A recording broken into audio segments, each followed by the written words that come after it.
Good morning, 8th class. This is your general science period, and I am your teacher, Mrs. Sunela Kramer. How are you, students? Hope you are all doing well. God bless you all. Today we will discuss about the unit chapter 5, chemical reactions. And in this lesson, following topics will be discussed: chemical reaction, applications of chemical reactions, chemical equation, and balancing chemical equation. These four topics will be discussed in this chapter today's. Okay student, अब first हमारा topic है chemical reaction.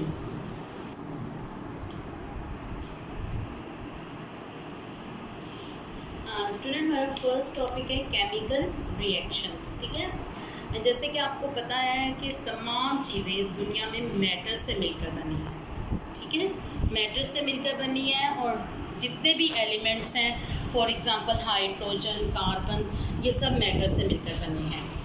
और matter जो उनसे है, matter की 3 forms होती हैं: सॉलिड, लिक्विड एंड गैसेस. ठीक है, केमिकल रिएक्शन समझने से पहले मैं आपको बताऊँ there are 2 types of reactions: physical reaction and chemical reaction. ठीक है ना, 2 टाइप्स ऑफ रिएक्शन होती हैं. और मैंने आपको जैसे बताया कि तमाम चीज़ें मैटर से मिलकर बनी हैं और ख़ुद मैटर की 3 टाइप्स हैं: सॉलिड, लिक्विड और गैसियस स्टेट. ठीक है, अब वाटर को हम लेते हैं फॉर एग्जांपल कि वाटर जब आइस में होता है तो ये सॉलिड होता है, वाटर जब वाटर की फॉर्म में होता है तो ये लिक्विड होता है, जब लिक्विड होता है तो वाटर होता है, और जब ये गैसी स्टेट में होता है तो क्या होता है, स्टीम होता है. आइस में सॉलिड, वाटर या वाटर में लिक्विड, और स्टीम या स्टीम में ये क्या होता है, गैसियस स्टेट में होता है. ये तीनों इसकी स्टेट हैं और ये इसकी फ़िज़िकल रिएक्शन होता है. तमाम चीज़ों में इसकी शक्ल सिर्फ तब्दील होती है या इसकी शेप तब्दील होती है, लेकिन इसकी कंपोजिशन वही रहती है. इसकी कंपोजिशन क्या है, H2O.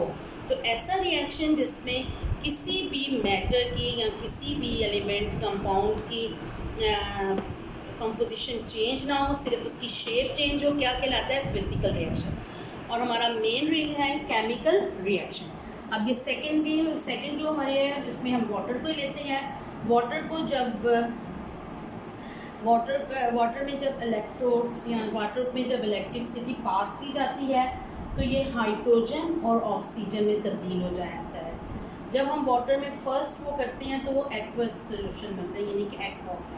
लेकिन जब हम उसको इलेक्ट्रिसिटी पास करते हैं, इलेक्ट्रिसिटी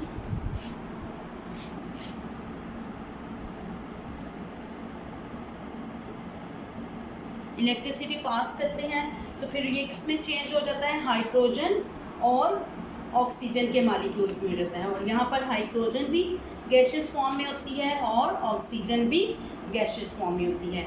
अब इसकी पूरी की पूरी कंपोजिशन वाटर की क्या है, तब्दील हो जाती है. पहले वाटर लिक्विड में होता है, लेकिन जब इसको हम इलेक्ट्रिसिटी पास करते हैं, इसके साथ केमिकल रिएक्शन होता है, तो वाटर किस में तब्दील हो जाता है, हाइड्रोजन जो कि गैस, और ऑक्सीजन जो कि क्या है, गैस. इसकी जो प्रॉपर्टी है या इसकी कंपोजिशन बिल्कुल वाटर से क्या होती है, डिफरेंट होती है, और न्यू सब्सटेंस बनता है. सो chemical reaction is a reaction in which compounds and animal combine and form a new substance is called chemical reaction, and it is totally different to the its reactant. Okay student, chemical reaction अभी मैंने आपको समझाया, तो इसकी definition ये है: chemical reaction occurs, chemical reaction occurs when 2 or more substance combine to undergo chemical change and form a new substance which is entirely different. इसकी example मैंने आपको दी है. देखें, ये कार्बन है, कार्बन यानी कि बर्निंग ऑफ कूल. ये बर्निंग ऑफ कूल का केमिकल रिएक्शन है, प्रोसेस है. कार्बन कहते हैं कोयले को. ठीक है, कार्बन कोयला या कूल कोयला, ये सॉलिड फॉर्म में होता है. और ये जब ऑक्सीजन के साथ इसकी बर्निंग होती है तो क्या बनाता है, कार्बन डाइऑक्साइड. कार्बन डाइऑक्साइड एक गैस है और ये आपने पढ़ा हुआ है, ये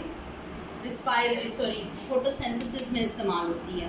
वो भी मैं आगे जाके आपको बताऊंगी. तो सबसे पहले आपने ये केमिकल रिएक्शन पढ़ा है। अब यहाँ पे एक लफ्ज़ आया है केमिकल चेंज। ये आपने अपनी प्रीवियस क्लासेस में केमिकल चेंज पढ़ चुके हैं, लेकिन मैं फिर भी आपको बता देती हूँ। There are two types of change. There are two types of change, physical change and chemical change. Physical change वो वाली चेंज होती है जो सिर्फ टेम्पररी चेंज होती है, यानी कि फॉर एग्ज़ाम्पल जैसे वैक्स का मेल्ट होना और फिर दोबारा यानी कि वो दोबारा वैक्स बन जाती है। फॉर एग्ज़ाम्पल बर्फ़ का या आइस का पानी बनना और इसके बाद जब पानी से दोबारा हम उसको बर्फ़ बना सकते हैं, वो क्या होती है? वो फिज़िकल चेंज होती है जो टेम्पररी होती है। लेकिन जो परमानेंट चेंज होती है वो क्या होती है? Chemical change. For example rusting means जंग लगना, लोहे को जंग लगना। या फॉर एग्ज़ाम्पल बर्निंग कैंडल का जलना, बर्निंग ऑफ पेपर का जलना, ये सब क्या है? केमिकल चेंज है। केमिकल चेंज वो वाली चेंज होती है जो परमानेंट चेंज होती है, ठीक है। तो क्या है? Chemical reaction occurs when two or more substance combine to undergo chemical change. यानी कि केमिकल चेंज उस वक्त तक होती है जब दो या दो से ज़्यादा सब्सटेंस मिलती हैं और एक उनके दरमियान केमिकल चेंज होती है और वो एक नया सब्सटेंस बनाते हैं जो इंटायरली डिफरेंट होता है अपने बनाने वाले सब्सटेंस से। अब देखें, कार्बन जो सा है ये सॉलिड फॉर्म में होता है और ये ब्लैक कलर का होता है, और ये क्या बनाता है? कार्बन डाइऑक्साइड, जो कि इंटायरली डिफरेंट है किससे? कार्बन से, अपने बनाने वाले सब्सटेंस से। अब हम यहाँ पर डिस्कस करेंगे कि रिएक्टेंट और प्रोडक्ट क्या होते हैं। रिएक्टेंट और प्रोडक्ट केमिकल रिएक्शन में बेटा हमारे पास हमारे पास 3 एग्जांपल्स हैं, ठीक है। बर्निंग ऑफ कोल कार्बन,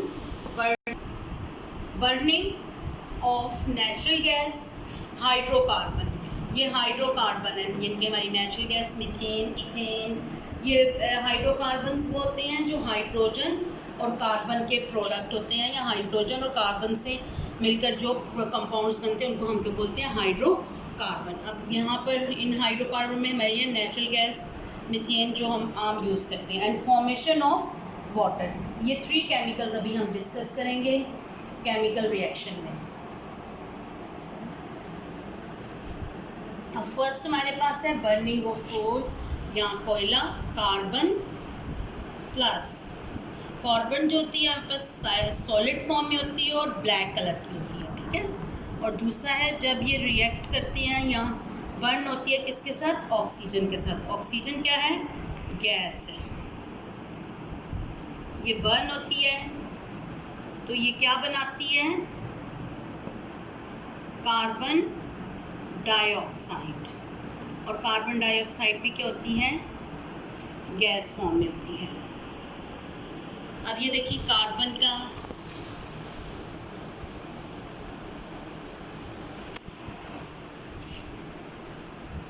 ये कार्बन 2 जौन सी हैं किसके हैं? ऑक्सीजन के हैं। ये यहाँ पे मिलते हैं तो रीअरेंज होते हैं, तो ऑक्सीजन कार्बन दरमियान में आ जाता है और ये इस तरह से इनका कंपाउंड बनता है कार्बन डाइऑक्साइड। अब इसमें ये होता है कि जो लेफ़्ट साइड पे होता है, लेफ़्ट साइड वाले एलिमेंट्स या कंपाउंड्स को हम क्या बोलते हैं? रिएक्टेंट। क्या बोलते हैं? रिएक्टेंट वो वाले एलिमेंट्स हैं जो कंबाइन करके एक न्यू सब्सटेंस बनाते हैं, ठीक है। जो केमिकल रिएक्शन में टेक पार्ट लेते हैं और एक नया सब्सटेंस बनाते हैं, उनको हम क्या बोलते हैं? रिएक्टेंट। क्या बोलते हैं?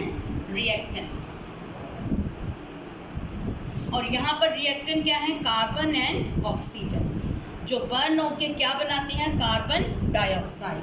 और दूसरा राइट साइड पे एरो, ये क्या होता है? एरो का निशान। एरो का निशान जो होता है वो हमारे केमिकल रिएक्शन की डायरेक्शन को जाहिर कर रहा होता है। अब मैं ये आपको बता रही हूँ कि आप कोई भी केमिकल रिएक्शन कैसे लिखते हैं। केमिकल रिएक्शन में रिएक्टेंट जो उनसे होती हैं वो लेफ़्ट साइड पे होते हैं एरो के निशान पे, और राइट साइड पे क्या होते हैं? प्रोडक्ट। जो न्यू सब्सटेंस बनता है उसको हम क्या बोलते हैं? प्रोडक्ट। ठीक है, और यहाँ पे प्रोडक्ट है कार्बन डाइऑक्साइड। देखिए सबसे पहले कार्बन और ऑक्सीजन, कार्बन ऑक्सीजन ये डिफरेंट सब्सटेंस है, इन्होंने मिलके क्या बनाया? कार्बन डाइऑक्साइड, जो इंटायरली डिफरेंट सब्सटेंस है। किससे? कार्बन और ऑक्सीजन से। नेक्स्ट हमारे पास एग्जांपल है मीथेन की, CH4 प्लस ऑक्सीजन, बस burning of natural gas methane. Methane natural gas है, ठीक है, मीथेन इसको बोलते हैं।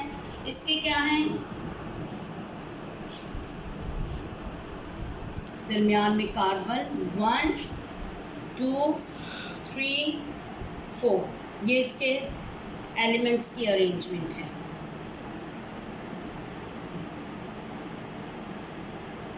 प्लस होते हैं 2 carbons, 2 oxygen molecules, 2 oxygen molecules, और ये बर्न होते हैं और क्या बना देते हैं? Carbon dioxide plus water. अब मीथेन भी क्या है? गैस है। ऑक्सीजन भी क्या है? गैस है।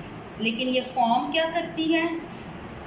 गैस और एक्वस, यानी कि लिक्विड फॉर्म करती है, वाटर। इनमें रिएक्टेंट क्या है? नेचुरल गैस, मीथेन और ऑक्सीजन, और हमारे प्रोडक्ट क्या है? कार्बन डाइऑक्साइड और वाटर। अब नेक्स्ट हमारे पास ये तो हो गया बर्निंग ऑफ नेचुरल गैस। अब नेक्स्ट हमारे पास जो केमिकल रिएक्शन है वो क्या है? Formation of water. हम सब जानते हैं और ये बड़ा कॉमन सा रिएक्शन है कि हाइड्रोजन प्लस ऑक्सीजन दोनों गैसियस फॉर्म में होती हैं और ये मिलकर क्या बनाती हैं? वाटर। और वाटर किस में होता है? लिक्विड या एक्वस फॉर्म में होता है। ओके, इसमें भी रिएक्टेंट क्या है? हाइड्रोजन और ऑक्सीजन, दीज आर रिएक्टेंट्स, और प्रोडक्ट क्या है? वाटर। और इसकी केमिकल, इसकी अरेंजमेंट क्या होगी? एटम्स की अरेंजमेंट क्या होगी? हाइड्रोजन 2 एटम्स की अरेंजमेंट है ये बच्चों, hydrogen 2 plus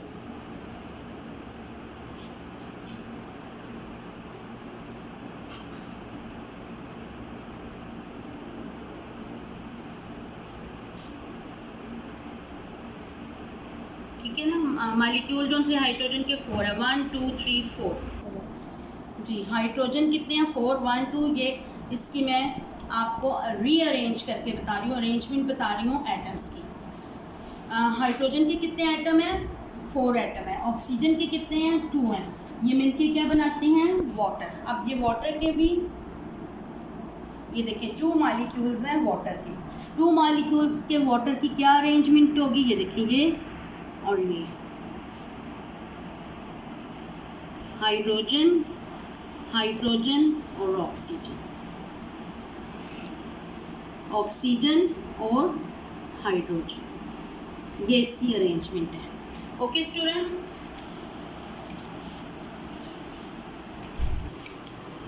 student applications of chemical reaction.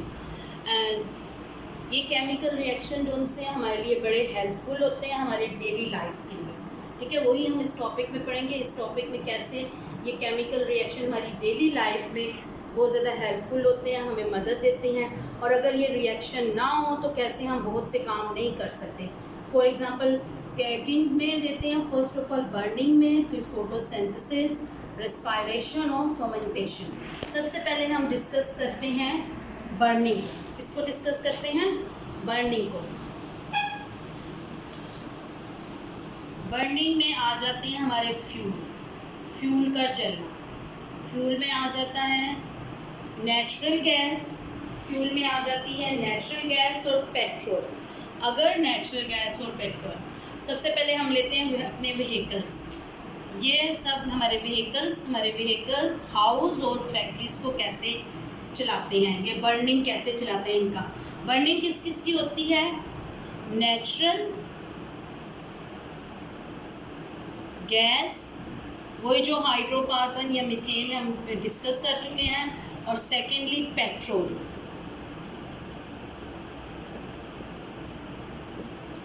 Petrol सबसे पहले हमारे व्हीकल में पेट्रोल जो सा होता है कैसे बर्न करता है।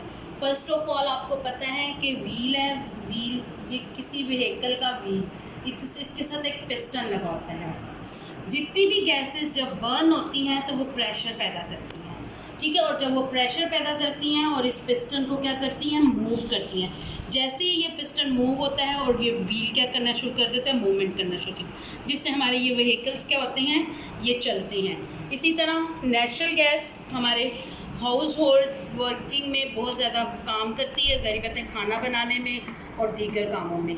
और फैक्ट्रीज़ में भी नेचुरल गैस जलाई जाती है मुख्तलिफ़ चीज़ों की मैन्युफैक्चरिंग के लिए, ठीक है। अब नेक्स्ट है हमारा टॉपिक फोटोसिंथेसिस। फोटोसिंथेसिस ऐसा प्रोसेस है जिसमें प्लांट्स जो उनसे होते हैं, ये भी एक केमिकल रिएक्शन है जो सनलाइट की रोशनी में होता है। सारा दिन मॉर्निंग में ये रिएक्शन होता रहता है। और ये इसमें क्या होता है, कार्बन डाइऑक्साइड वाटर के साथ, कार्बन डाइऑक्साइड और वाटर, सनलाइट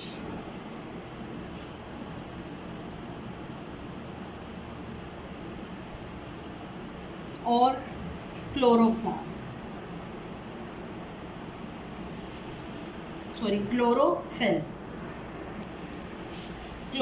की मौजूदगी में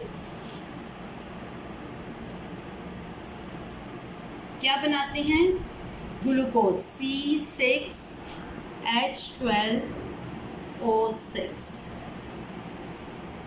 प्लस ऑक्सीजन खारिज करते हैं। और यही ऑक्सीजन जो सी होती है हम लोग यूज़ करते हैं रेस्पायरेशन में। ये वाला भी केमिकल रिएक्शन जो उनसे हमारे लिए बहुत ज़्यादा हेल्पफुल है। हेल्पफुल इसलिए है कि पौधे इससे अपनी इस रिएक्शन को हम कहते हैं, प्लांट्स अपनी खुराक बनाते हैं और इसके अलावा हमारे लिए ऑक्सीजन बनाते हैं, जिससे हम क्या है रिस्पायरेशन करते हैं या सांस लेते हैं ऑक्सीजन। और ये वाला भी रिएक्शन प्लांट्स के लिए और ह्यूमंस दोनों के लिए बहुत ज़्यादा हेल्पफुल है। ये भी एक केमिकल रिएक्शन है। इसमें क्या होता है, कार्बन डाइऑक्साइड मिलके ऑक्सीजन के साथ सनलाइट और क्लोरोफिल की मौजूदगी में ग्लूकोज बनाती है। ग्लूकोज जो फूड होता है,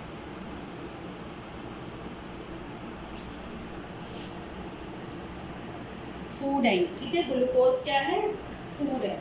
और ऑक्सीजन को क्या करती है, खारिज करती है ऑक्सीजन। और यही ऑक्सीजन ह्यूमन अपने रिस्पायरेशन में इस्तेमाल करते हैं। अब नेक्स्ट है हमारा रिस्पायरेशन।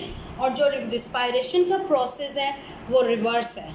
किसके रिवर्स है, फोटोसिंथेसिस से। यहाँ पे कार्बन डाइऑक्साइड और ऑक्सीजन को, कार्बन डाइऑक्साइड और पानी मिलके ग्लूकोज बनाते हैं, और यहाँ पर ग्लूकोज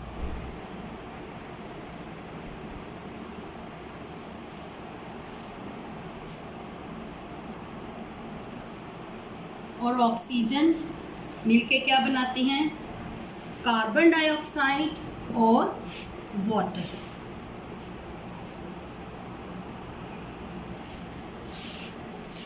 कार्बन डाइऑक्साइड और वाटर बनाते हैं। During respiration oxygen of air reacts with food. Oxygen of air reacts with food और glucose to produce carbon dioxide and water. Water cell of the living thing, the energy produced during this reaction is used to perform all the body function in living thing. इससे जो energy release होती है उसको जो है organisms अपने different activities में, यानी कि ह्यूमन बीइंग्स डिफरेंट एक्टिविटीज़ में इस्तेमाल करते हैं। अब नेक्स्ट हमारा है फर्मेंटेशन। अगला हमारा केमिकल रिएक्शन क्या है, फर्मेंटेशन। फर्मेंटेशन वो वाला रिएक्शन है जिसमें हम लोग यानी कि दूध से दही यानी कि मिल्क से योगर्ट बनती है। बेकिंग में यानी कि जो मैदा है, मैदे से आप लोग उसको यीस्ट के ज़रिए बेकिंग करते हैं, केक बनाते हैं, पिज़्ज़ा वगैरह, इसके लिए होता है, इसको हम क्या बोलते हैं, फर्मेंटेशन। हमारा नेक्स्ट और लास्ट जो है केमिकल रिएक्शन है वो है fermentation. Fermentation is a process in which milk convert into yoghurt. Milk convert into yogurt and formation of baking product. Formation of baking products. ये जो दो चीज़ें हैं, formation of baking products. Baking products में बच्चों आपके केक, कुकीज़ और pizza और पैटीज़, ये सब कुछ किस में आती हैं, बेकिंग प्रोडक्ट। अब उसके लिए हम एक माइक्रो ऑर्गेनिज्म, ये भी केमिकल चेंज है बच्चों, और ये हम लाते हैं एक माइक्रो ऑर्गेनिजम्स के ज़रिए। माइक्रो ऑर्गेनिज्म के ज़रिए ये चेंज होता है जब भी हम मिल्क में माइक्रो ऑर्गेनिज्म, यहाँ पे यीस्ट डालते हैं मिल्क में, या वाइट उसमें मिल्क में यीस्ट डालते हैं, जिससे ये किस में तब्दील हो जाता है, दही में। किस में तब्दील हो जाता है, दही में तब्दील हो जाता है। इसीलिए बेकिंग प्रोडक्ट में जब भी मैदे में हम मैदे में भी यीस्ट डालते हैं, जिससे ये मैदा फूल जाता है और इससे केक, बन, ब्रेड और डिफरेंट चीज़ें बनाई जाती हैं। Conversion of milk into yoghurt and formation of baking product involve the chemical changes which are brought by the microorganism. Such chemical reactions are called fermentation. ऐसा chemical fermentation is a process which is brought by the microorganism. और यहाँ पे कौन सा microorganism use हुआ है, milk को convert करने के लिए योगर्ट में यीस्ट यूज हुआ है, ठीक है। और ये वो प्रोसेस होता है, ये वो केमिकल रिएक्शन होता है जिसमें माइक्रो ऑर्गेनिज्म यूज़ होता है, और उसको हम क्या बोलते हैं, fermentation. Okay student, this is the end of your topic. Hope आप लोगों ने बहुत अच्छी तरह से ये टॉपिक समझ लिए होंगे। अब आपने ये टॉपिक केमिकल रिएक्शन और एप्लीकेशन ऑफ केमिकल रिएक्शन बहुत अच्छी तरह से लर्न करना है, ठीक है। और इनके क्वेश्चन आंसर्स भी, short question answers, long question answers मैंने आपको लिख के वो भी आपने करनी है, ठीक है। Okay, have a very good day and God bless you all.